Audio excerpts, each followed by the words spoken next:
Hello दोस्तों, स्वागत है आप सभी का हमारे चैनल लीगल नॉलेज में। आज हम लोग चर्चा करेंगे एफआईआर यानी प्रथम सूचना रिपोर्ट के बारे में।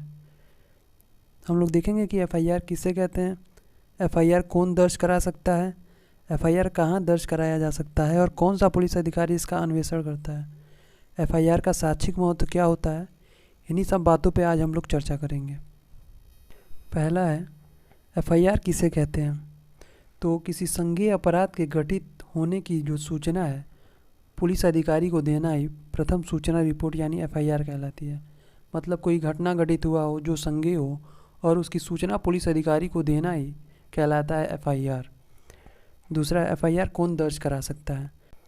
अधिकांश लोगों को यह पता होगा कि एफआईआर केवल मामले के पक्षकार ही दर्ज करा सकते हैं, लेकिन ऐसा नहीं है। एफआईआर जो है समाज का कोई भी व्यक्ति दर्ज करा सकता हो, चाहे वो मामले का पक्षकार हो या ना हो। एफआईआर है खुद अभियुक्त भी दर्ज करा सकता है। अगला देखेंगे, एफआईआर कहाँ दर्ज कराया जा सकता है। एफआईआर या प्रथम सूचना रिपोर्ट किसी भी पुलिस थाने में दायर किया जा सकता है, दर्ज किया जा सकता है। इसके लिए कोई भी निर्बंधन नहीं है कि अपराध जहाँ घटित हुआ होगा उसी के अधिकार क्षेत्र में एफआईआर दर्ज कराया जा सकता है। ऐसा कोई प्रावधान नहीं है। यदि अपराध घटित हुआ है तो जो एफआईआर है अगल बगल के किसी भी पुलिस थाने में दर्ज कराया जा सकता है। अगला है, कौन सा पुलिस अधिकारी इसका अन्वेषण करता है। तो एफआईआर मतलब प्रथम सूचना रिपोर्ट का अन्वेषण वही पुलिस अधिकारी करता है जिसके अधिकार क्षेत्र में अपराध घटित हुआ हो। यह आवश्यक नहीं है कि जहां एफआईआर दर्ज कराया गया हो वही पुलिस अधिकारी उसका अन्वेषण करें। यदि अपराध ए स्थान पर घटित हुआ हो जबकि उसका एफआईआर बी स्थान पर दर्ज कराया गया हो तो अन्वेषण ए स्थान का पुलिस अधिकारी ही करेगा। अगला देखेंगे हम लोग कि प्रथम सूचना रिपोर्ट का उद्देश्य क्या है। प्रथम सूचना रिपोर्ट इस उद्देश्य से दर्ज कराया जाता है ताकि जो पुलिस अधिकारी है मामले का अन्वेषण आरंभ कर सके और जो अभियुक्त है उस सबूतों के साथ साक्ष्यों के साथ जो कोई छेड़छाड़ है ना कर सके, इसलिए एफआईआर दर्ज कराया जाता है। शून्य प्रथम सूचना रिपोर्ट, यदि कोई व्यक्ति एफआईआर ऐसे थाने में दर्ज करवाता है जिस थाने की अधिकारिता उस एफआईआर को दर्ज करने की नहीं होती है तो वह एफआईआर एक सादे पन्ने पे नोट कर लेता है और अन्वेषण करने के बाद उसे अधिकारिता रखने वाले पुलिस थाने में स्थानांतरित कर देता है। इसे ही हम लोग कहते हैं शून्य प्रथम सूचना रिपोर्ट। एंटी टाइम प्रथम सूचना रिपोर्ट, ऐसी प्रथम सूचना रिपोर्ट जो घटना के घटित होने के पूर्व लिखवाई जाती है, इसे ही हम लोग कहते हैं एंटी टाइम प्रथम सूचना रिपोर्ट। यह सूचना रिपोर्ट झूठे किसी को फंसाने के लिए लिखवाया जाता है।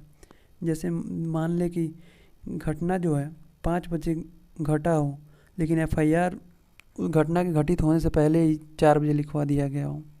अब हम लोग देखेंगे कि एफआईआर का कोई प्रावधान दंड प्रक्रिया संहिता में है कि नहीं।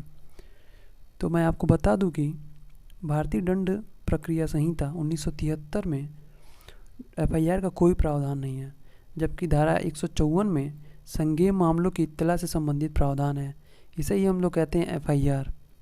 अब हम लोग देखेंगे कि सेक्शन 154 क्या प्रावधान करता है। Section 154 information in cognizable cases. Subsection 1. Every information relating to a commission of a cognizable offence, if given orally to an officer in charge of a police station, shall be reduced to writing by him or under his direction and be read over to the informant. And every such information, whether given in writing or reduced to writing as aforesaid, shall be signed by the person given it, and the substance thereof shall be entered in a book to be kept by such officer in such form as the state government may prescribe in this behalf। अर्थात यदि संज्ञेय अपराध के किए जाने से संबंधित कोई भी इत्तला यदि पुलिस थाने के बारसाधक अधिकारी को बोल कर दी गई है तो उसके द्वारा या उसके निर्देश द्वारा लेखबद्ध कर ली जाएगी और इत्तला देने वाले को पढ़कर सुनाया जाएगा। और प्रत्येक ऐसी इत्तला पर चाहे वो लिखित हो रूप में दी गई हो या पूर्वोक्त रूप से लेखबद्ध की गई हो, उस व्यक्ति द्वारा हस्ताक्षरित किया जाएगा। जो सूचना दे रहा है उसके द्वारा हस्ताक्षरित किया जाएगा।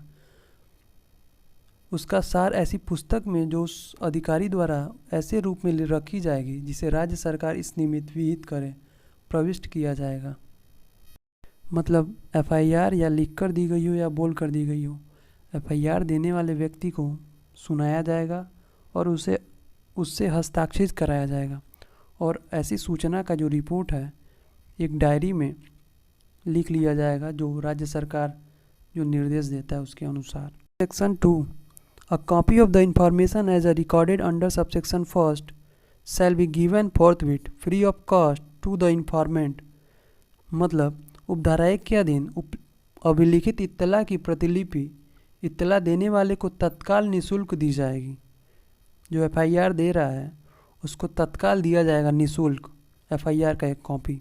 Subsection 3, any person aggrieved bye a refusal on the part of an officer in charge of a police station to record the information referred to in subsection 1st may send the substance of such information in writing and by post to the superintendent of police concerned who, if satisfied that such information discloses the commission of a cognizable offence, shall either investigate the case himself or direct an investigation to be made by any police officer subordinate to him in the manner provided by the code, and such officer shall have all the powers of an officer in charge of the police station in relation to that offense। मतलब कोई व्यक्ति जो किसी police थाने के भारसाधक अधिकारी के उपधारा 1 में निर्दिष्ट इत्तला को अभिलिखित करने से इनकार करने से व्यथित है, ऐसी इत्तला का सार लिखित रूप से और डाक द्वारा संबद्ध पुलिस अधीक्षक को भेज सकता है, जो यदि उसका यह समाधान हो जाता है कि ऐसी इत्तला से किसी संज्ञेय अपराध का किया जाना प्रकट होता है तो या तो स्वयं मामले का अन्वेषण करेगा या अपने अधीनस्थ किसी पुलिस अधिकारी द्वारा इस संहिता द्वारा उपबंधित रीति में अन्वेषण किए जाने का निर्देश देगा और उस अधिकारी को उस अपराध के संबंध में पुलिस थाने के भारसाधक अधिकारी की सभी शक्तियाँ होंगी। मतलब यदि पुलिस अधिकारी जो है एफआईआर लिखने से मना कर रहा हो तो आप एसपी को, सुपरिटेंडेंट ऑफ पुलिस को पोस्ट द्वारा इसकी सूचना लिखित रूप से भेज सकते हैं।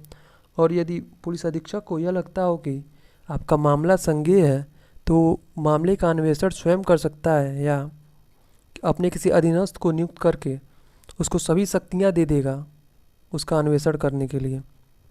प्रथम सूचना रिपोर्ट का साक्षिक महत्व। प्रथम सूचना रिपोर्ट का बहुत ज़्यादा साक्षिक महत्व नहीं होता है, लेकिन जब जो एफआईआर देने वाला व्यक्ति है अपने बातों से मुकरता है तो उसके खंडन के लिए इसका प्रयोग किया जा सकता है। अभी कुछ केस देखेंगे हम लोग। नारायण महतो बनाम बिहार राज्य। इस मामले में न्यायालय द्वारा कहा गया कि एफआईआर में लिखी गई बातों को सिद्ध करना आवश्यक नहीं है क्योंकि एफआईआर जो है एक मौलिक साक्ष्य नहीं है। अगला केस है प्रकाश सिंह बादल एवं अन्य बनाम पंजाब राज्य।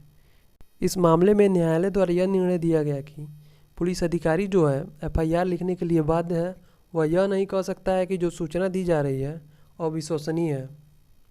यदि प्रथम सूचना रिपोर्ट गलत पाई जाती है तो अभियोजन परिवादी के विरुद्ध गलत प्रथम सूचना दर्ज कराने के लिए कार्रवाई कर सकता है।